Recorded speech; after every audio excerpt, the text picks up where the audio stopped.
삶은 고해다. 이것은 위대한 진리다.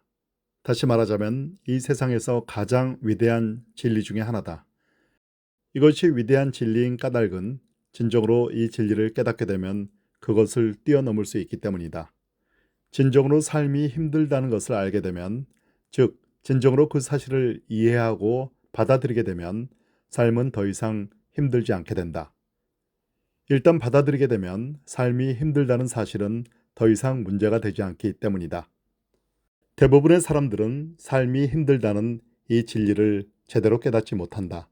대신에 드러내놓고 또는 은근히 자신이 지닌 어려움, 걱정, 문제가 엄청나다고 끊임없이 불평한다.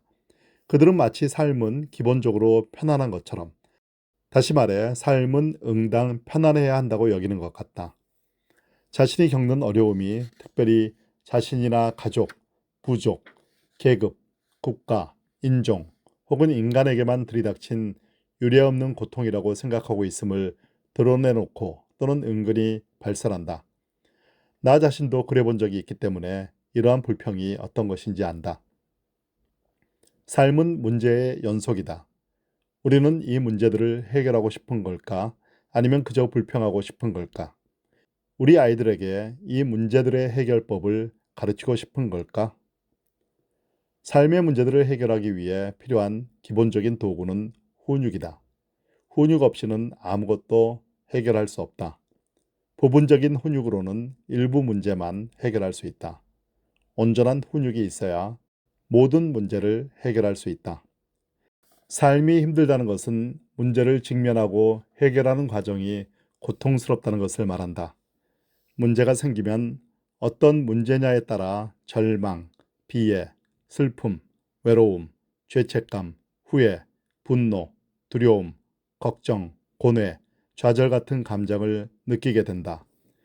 이러한 감정들로 인해 우리의 마음은 불편해진다. 종종 아주 불편해지고 육체적인 통증과 같은 고통을 느끼며 그 고통은 때로 가장 심한 육체적 고통과 맞먹는다. 우리가 문제를 문제라고 부르는 이유는 사건이나 갈등이 야기하는 바로 이 고통 때문이다. 삶은 끊임없이 문제를 연속적으로 배출하고 있으므로 삶은 항상 힘들고 기쁨과 동시에 고통으로 가득 차 있는 것이다. 그런데 당면한 문제를 해결하는 이 모든 과정 속에 삶의 의미가 있다. 삶의 성패를 가르는 것이 이 문제들이다. 문제에 부딪히면 용기와 지혜가 필요해진다. 사실은 이때에 용기와 지혜가 생겨난다. 우리가 정신적으로, 영적으로 성장하는 것은 오로지 문제를 통해서만 가능하다. 사람들이 영적으로 성장하도록 돕고 싶다면 문제를 해결하는 능력을 자극하고 지원해야 한다. 이는 학교에서 의도적으로 어린아이들에게 풀어야 할 문제를 던져주는 것과 같다. 우리가 무언가를 배우는 것은 바로 문제를 직시하고 해결하는 고통을 통해서다. 벤자민 프랭클린의 말대로 고통을 느껴야 배운다. 이러한 이유 때문에 현명한 사람들은 문제를 두려워하지 않고 사실은 문제를 환영하며 실제로 문제가 주는 고통을 환영하는 법을 터득하려 한다. 우리는 대부분 그렇게 현명하지 못하다. 사람마다 다르지만 우리들 거의 대부분은 당면한 문제를 두려워하면서 피하려 든다. 문제를 질질 끌면서 문제가 저절로 사라지기를 바란다. 문제를 무시하고 잊어버리고 문제가 없는 것처럼 행동한다. 심지어는 문제를 잊기 위한 보조적인 수단으로 약을 복용하여 결국에는 고통스러울 정도로 자신을 마비시킴으로써 고통을 안겨준 문제를 잊기도 한다. 우리는 문제와 정면으로 부딪히기보다는 주변에서 맴돌려고 한다. 문제 안에서 괴로워하기보다는 문제 밖으로 빠져나오고 싶어 한다. 문제와 이에 따르는 고통의 감정을 피하려는 이러한 성향이 정신병의 근본 원인이다. 대부분의 사람들이 크든 작든 이러한 성향을 지니고 있기 때문에 우리 대부분은 크든 작든 정신적으로 병들어 있다. 정신적으로 완전히 건강한 상태에서 벗어나 있는 것이다. 어떤 이들은 문제와 이에 따르는 고통을 피하기 위해 상당히 멀리 가버린다. 쉬운 길을 찾기 위해서 분명히 건전하고 지각 있는 모든 방법에서 아주 멀리 벗어나 안주할 수 있는 환상을 최대한의 공력을 들여 만들어낸다. 때로 이러한 환상은 현실을 완전히 무시한 것이 되기도 한다. 칼 융의 간결하면서도 세련된 표현대로라면 신경증, 즉 노이로제란 마땅히 겪어야 할 고통을 회피한 결과다. 하지만 결국에 가서는 피하려고 했던 그 고통보다 피하려는 마음이 더 고통스러워진다. 신경증 자체가 가장 큰 문제가 되기 때문이다. 많은 사람들이 이 고통과 문제를 피하려고 시도하는 동안 신경증은 더욱더 쌓인다. 그런데 다행히 어떤 이들은 신경증에 대결할 용기를 지니고 있어서 대체로 정신분석가의 도움을 받아서 정당한 고통을 받아들이는 법을 배워나간다.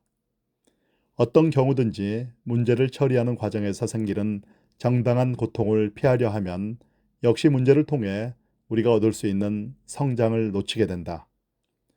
우리는 만성적인 정신병 상태에서 더 이상 성숙하지 못하고 정체되는 것이 바로 이러한 이유 때문이다. 치유되지 않으면 인간의 영혼은 시들어간다. 그러므로 우리 자신과 자녀들에게 정신적, 영적으로 건강해지는 법을 늘 가르치도록 하자. 고통을 겪는 것은 그만한 가치가 있으며 문제에 직면하고 그에 따르는 고통을 겪을 필요가 있다는 것을 알게 하자는 뜻이다. 이미 나는 훈육이 삶의 문제를 해결하기 위해 꼭 필요한 기본적인 도구라고 말했다. 이것이 괴로움을 견디게 해주는 테크닉이고 문제가 주는 고통을 겪으면서 끝까지 성공적으로 문제를 해결할 수 있도록 하는 도구다. 그 과정 중에 우리는 배우고 성장한다. 우리 자신과 자녀들을 훈육시킨다는 것은 괴로워하는 법과 동시에 성장하는 법을 가르친다는 의미다. 훈육은 괴로움을 감당하게 하며 문제로 인한 고통을 건설적으로 겪게 한다. 그렇다면 훈육이라는 이 도구는 과연 무엇인가? 훈육에는 즐거운 일을 뒤로 미루는 것, 책임을 지는 것, 진리에 대한 헌신, 균형 잡기, 이렇게 네 가지가 있다. 이것은 복잡한 도구가 아니라서 이를 사용하기 위해서는 대단한 훈련이 필요한 것은 아니다. 반대로 아주 단순해서 거의 모든 아이들이 10살이 될 때쯤에는 사용법에 능숙해진다. 그런데 대통령이나 왕과 같은 힘 있는 사람들이 종종 이 단순한 사용법을 잊어버려 삶을 망치기도 한다.